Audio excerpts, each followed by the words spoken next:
Hello and welcome to the Brutal Iron Gym podcast, where our goal is to cut through the BS and deliver the brutal truth about topics related to health and happiness.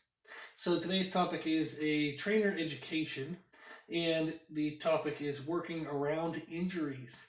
So this is going to be directed towards personal trainers, but of course this would be good information for pretty much everybody to know. So we'll get right into it.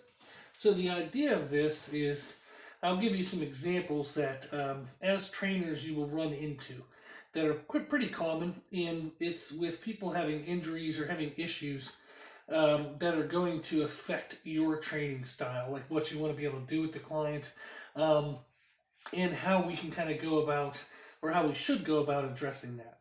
So one example would be as if you have somebody with, now you've been training them for a little while, they have an okay level of strength, but they're still a pretty beginner, and they have a physically active job, and other than the training sessions with you, they don't really do much else. So they're physically active, but they don't do any other really exercise, and they tend to like skip meals, kind of miss meals, and they're not really doing a good job of taking care of themselves. So they're paying you for training sessions, and then they're pretty much relying on you to like save their life as they're lazy towards their health in other areas. So they're not lazy human beings, they're just lazy towards their health. So they don't eat well and they don't take time to exercise. So what you'll find is an example might be that somebody kind of like tweaks their back at work, or they do something that kind of bugs their hip, or like the middle of their back, like their thoracic spine. They'll say they're having like a pinching pain, or there's just something that's a little bit off. And then when you try to do your training, they'll say like, oh, my back hurts, or oh, my hip hurts, or oh, my shoulder hurts, or oh, my back hurts, my upper back. So lower back versus upper back. And then sometimes they'll have gone to a chiropractor. And if you are a chiropractor listening to this, I'm going to slightly offend you.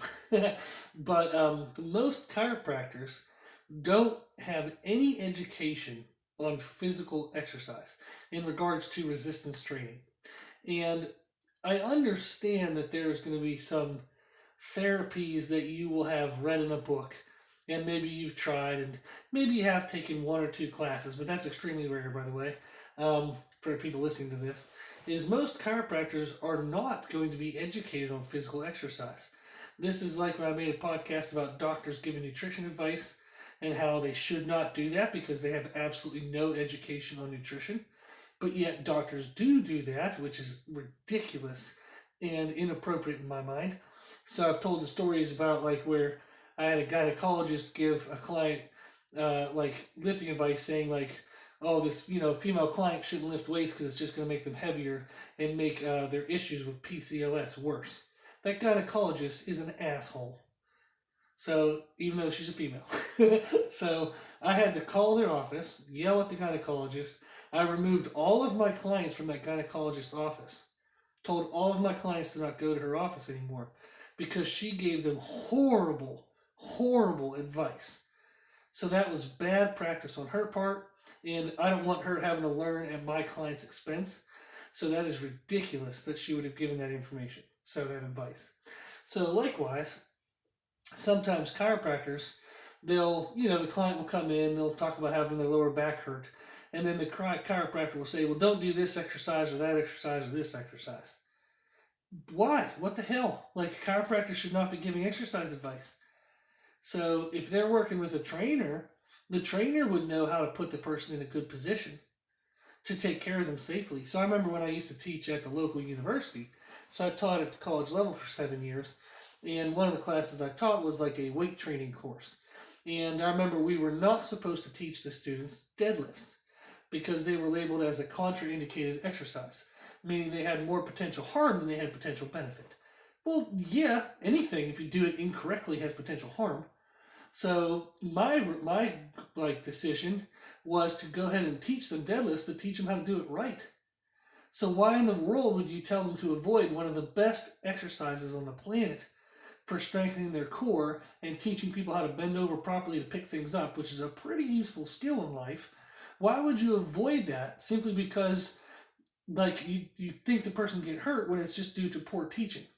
So I can understand that the university maybe would want to make sure their instructors knew how to teach it properly. That would be the better course to go with. rather than just completely avoiding the issue. So that is absolute bullshit. So I went ahead and taught them deadlifts regardless. So, and I was lucky in the sense to where the department chair really just let me do whatever I wanted to do as long as I didn't, as long as no students died, I pretty much got to do what I wanted to do. So I showed up the first semester, rewrote my entire syllabus, and did everything my way, and got great reviews, and it went well, and people started kind of doing it more that way anyhow. So once they saw it worked. But that would be the idea is chiropractors are often going to give advice with very good intent. They're good people, so they're going to want to do something that's best for their patient. So they're going to say, hey, maybe you should avoid this or this or this.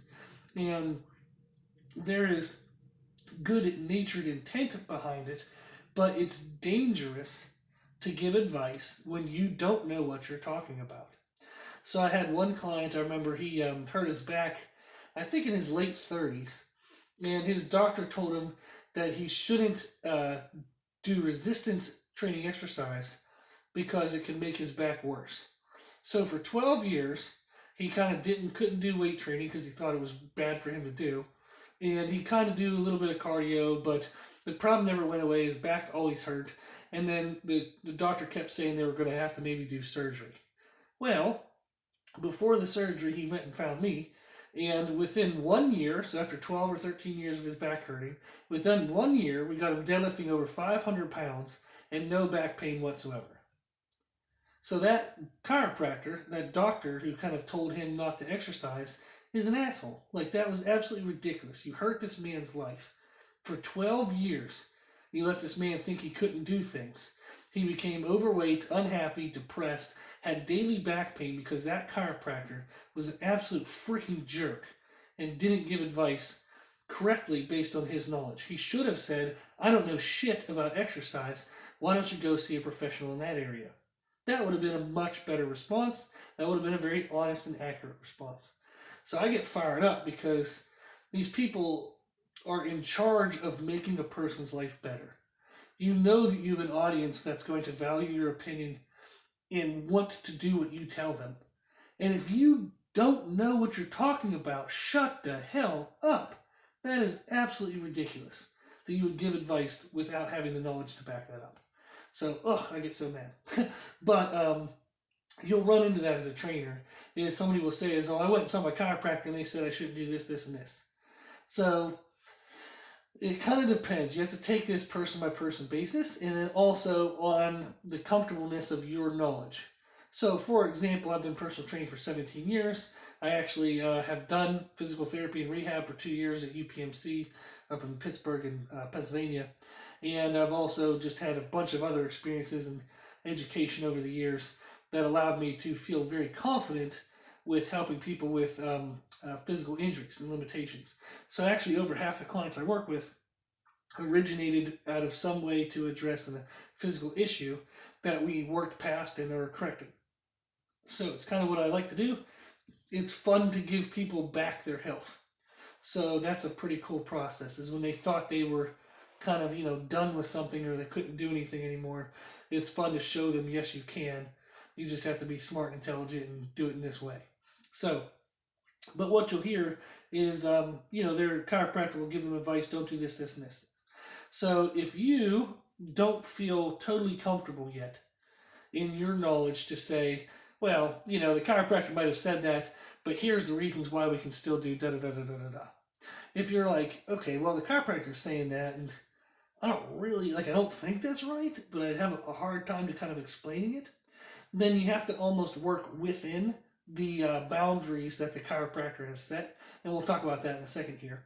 However, if you know for a fact, you've had personal experience, you've had education on it, and you know that you can still do do something that the chiropractor said not to, well then you are the professional. If you're a certified personal trainer, you have experience and you have knowledge, both formal education and personal experience, and you feel confident to not necessarily counter the chiropractor's advice, but to work around it or kind of hee-haw, kind of way around it, then go ahead and do so. So an example for me is I've had people come back and they'll say, oh, my hip was bugging me. It turns out my hip was out of place.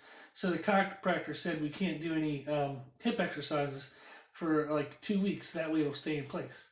And I'm like, well, that's kind of stupid. Like, we're not doing that. So we're not going to just not train your lower body for 2 weeks. So what we'll do is, depending on the person's history, I might find they naturally are pretty, like their hips maybe tilt back naturally. So we know that their glute muscles are kind of naturally tight. So we might do some type of static stretching, maybe dynamic movements to open up the hips that are all body weight based. Maybe we'll do some body weight glute exercises like frog pumps, 45-degree hyperextensions. Maybe get into some walking lunges, maybe some light stiff leg deadlifts. We'll kind of coax that area open and get the musculature tightness evened out. And then all of a sudden they leave, they feeling better, everything's more opened up, and they actually recover faster. So I'm not going to say, screw that chiropractor, let's go squat and deadlift, and then actually hurt the person. So you understand what is the chiropractor really trying to get them to do is to allow the musculature to relax around the joint that was out of place. So maybe their tailbone was pulled, left and right, and they have an uneven tightness in their glute muscles. Well, you address that. So you address it with maybe some static stretching, then dynamic movements, and then some light kind of full range of motion, body weight style stuff. And you can even work in like abductor machines. You can work in some light high rep like leg presses. So you can do like single leg presses if you wanted to, if the person felt safe and had enough education or experience on that exercise. So, but you would work in ways to address what the chiropractor really wanted, which was to have that musculature evened out, and it still allows the client to burn calories. It actually helps aid. Doing nothing does not automatically mean muscles will relax. So first of all, that's a horrible piece of advice from chiropractors often, is, oh, just don't do anything. Well, that ain't going to make, if I do nothing, nothing changes. So if you want nothing to get better, then go ahead and do nothing. But that would be an example of working around something. So we have another example is somebody, if they have some lower back pain, their chiropractor might say like, oh, don't arch when you do bench presses or dumbbell presses. Well, that's stupid advice. If they don't arch, they're not going to be braced properly, and they're actually more likely to hurt themselves or hurt their shoulder because they're not in the proper position. So what you would do as a trainer is to make sure you teach them how to arch through their thoracic spine, not their low back. So you may need to pay attention to the positions you're putting them in. Maybe whenever you guys first went over arching with that client, or kind of getting their back tight, quote unquote, maybe it wasn't specific enough that they shouldn't be flexing their lower back. They should actually be flexing their mid back, so their thoracic spine. That's where they should be creating the arch, like they're trying to shove their rib cage up to the ceiling, not that they're trying to flex their lower back. So maybe it's an opportunity to come back and try to teach things at like a more crisp level with technique. So that's often the case. Is what we want to look to do is not remove things from their training. We want to replace things. So that's going to be one of our rules, is replace, not remove. So when you look at their training, if I have somebody who has, say maybe they have knee issues, and they have a hard time doing free weight squats. Well, I'm not going to just get rid of leg training. That's stupid. I'm not doing that. Okay? So, but I might have to find a different way to do leg training. So I have one client, and for various reasons, for various times in his life, he's had some knee injuries and knee issues, and his knees do not track evenly. So if you put him in a perfectly balanced stance, his one knee will kind of dip inward, the other one goes out. They kind of move in awkward patterns, and that causes him knee pain. So instead of regular squats, we've used box squats before, which allows him to have a vertical shin, and more of the stress goes into the lower back, glutes, and hamstrings compared to a regular squat. So we've done that. On days where that kind of didn't feel good, we maybe switched to just step-ups or lunges, so which are unilateral movements, and the knees don't have to compete against each other for stability. So you can just kind of take each step up, or each step of the lunge in whatever is the best position for that knee that day. Another thing we have is we have a sissy squat stand. If you don't know what that is, just Google it. But we have a sissy squat stand that he can use to kind of contract the musculature around the knee. But again, he can kind of do that with a vertical shin. So that's another option we have. Another option we have is deadlifts versus squats. So yes, deadlifts are more of a hip hinge than a knee bend, but some knee bend out of a deadlift is better than no knee bend whatsoever by skipping all leg training. So we'll deadlift with a hex bar, we'll deadlift with a regular bar, we do deadlifts from different heights, we just kind of mix it up. So we'll deadlift into bands, maybe even chains sometimes. We just kind of have fun and mix up his training. But just because he can't do regular squats doesn't mean we can't do any leg training. So we don't remove things due to pain, we replace things. So that would be one example. So another example we have is if somebody is having shoulder pain. So say you're trying to do like dumbbell presses and their shoulders kind of bugging them. Well, you might find the simple change from that is maybe instead of going from a barbell, like barbell presses, you switch to dumbbell presses, because dumbbells, they can kind of reposition their elbow angle and kind of get themselves into a maybe position that doesn't hurt. Or you maybe even can switch them from an overhanded type position to more of a neutral, like palms facing position, where you bring the upper arm closer to the body. That tends to release some of the stress in the shoulder. So that might be a good option. If they're doing back exercises, maybe they're having shoulder pain during back exercises, or elbow pain or bicep pain, and again, you can bring their arms closer to their body by doing a neutral grip, and you can even do isometrics versus actual repetitions. Okay, so help them pull a heavy weight back into a fully contracted position, then just have them try to hold that for 10 seconds, then help them release out of that position. But an isometric hold is often going to eliminate a lot of pain because there's no movement involved. You're just holding a position. So that's a great way to still get some kind of stimulus onto the muscle, onto the joints. So isometrics, are a whole category of stuff that can be great use to avoid injuries. Is if they're having an issue related to movement, just remove the movement. So you use isometrics and have them hold positions for a certain amount of time. And that'll help them still work on strength. They'll still get muscle damage. They'll still burn calories.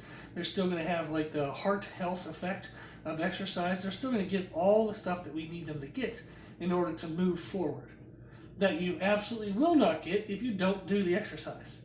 So again, we don't want to remove stuff. We want to replace stuff.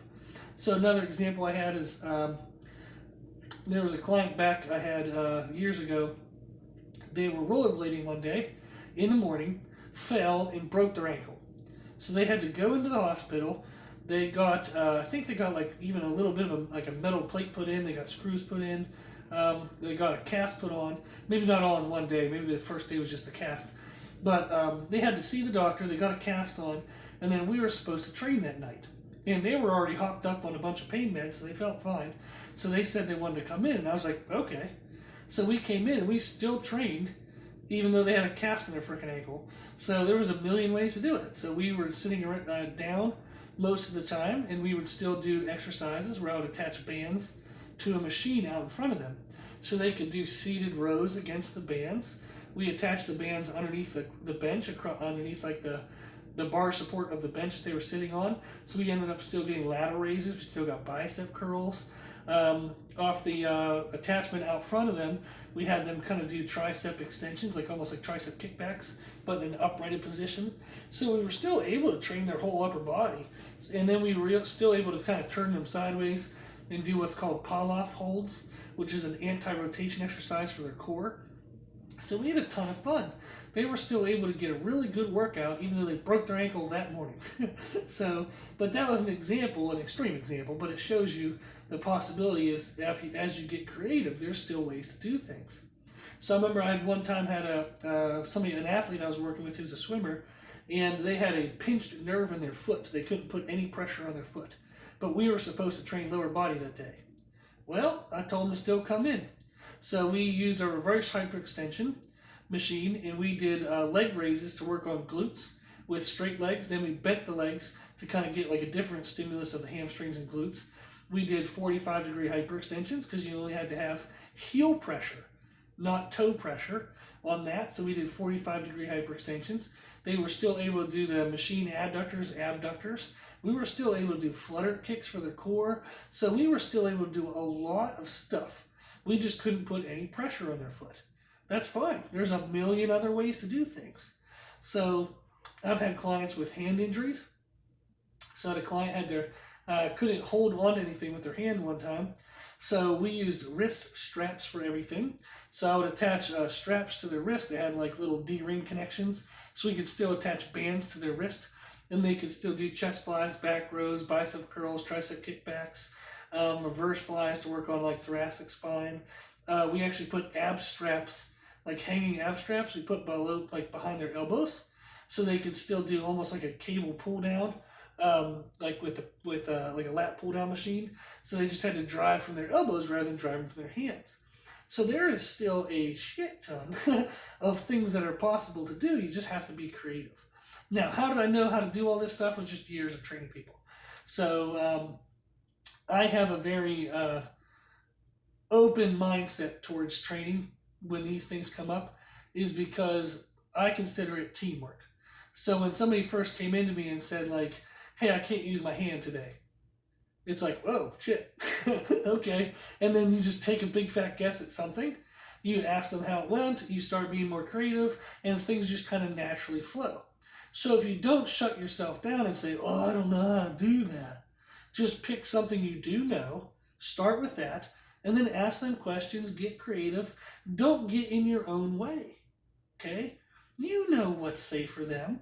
If you've been doing this to any degree, 6 months or a year even, just that, okay, you will have some kind of natural instincts. You'll at least have some experience set up already to where you can start experimenting.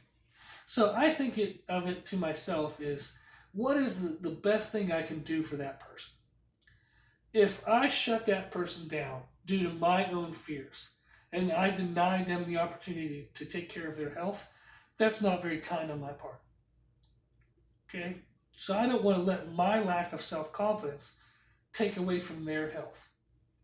So if it means that I'm a little outside of my element, I'll just tell them and say, hey, listen, I've never done this before, but I know how to keep you safe. We're not going to try anything crazy, but let's experiment a little bit.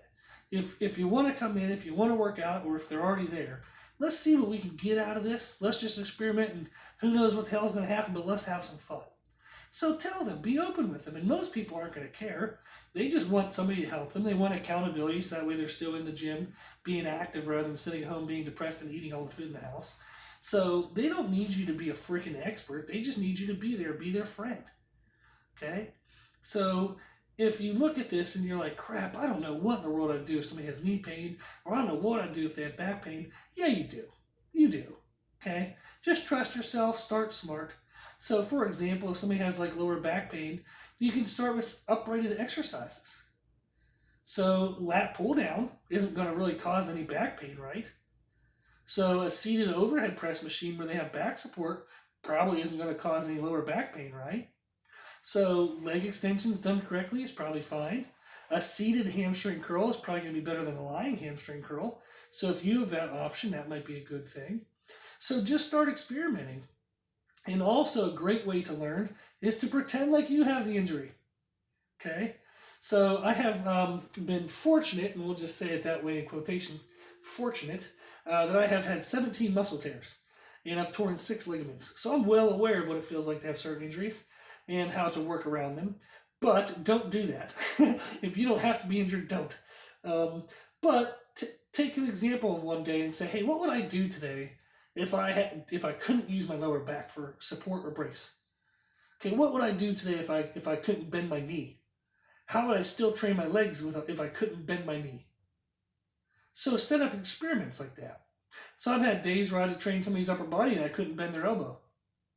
They were either in a cast for some reason or they had some kind of injury. So we had to do like straight arm pull downs. We had to do reverse flies because that doesn't involve an elbow bend. So there was a lot of just weird crap that we had to make up. So we did a lot of different angles. So we might do a reverse fly with their arms at like 90 degrees, like a T. Then we drop down to 45 degrees. Then we drop down to hands beside their hip, almost like a straight arm pull down for the lats. And we would kind of go through sequences like that. that might just be something that's simple, but it gets them doing something but more than nothing, right? So that's the first thing you want to do is replace, not remove. So don't let them sit at home doing nothing. Don't completely eliminate body parts from their training. Just try to find a way to sneak it in. Something is better than nothing. Okay? The other thing you need to do is to give them homework. So give them stuff to do in between your training sessions. If you're only meeting your client once or twice a week, that will not be enough to rehab injuries, okay, or to address small concerns like lower back pain, hip pain, stuff like that. You have to give them homework to do. So make it the least annoying, the least amount needed to make some progress. So if I have like a 5-minute plank routine that I can give somebody to help teach them how to brace their abs to help their back health, that's great. They can do a 5-minute routine. I'll even give them some type of adherence tracking, like a chart. So don't just say word of mouth or like, oh, I'll trust you. Just tell me if you did it. Bullshit. They're not going to do it.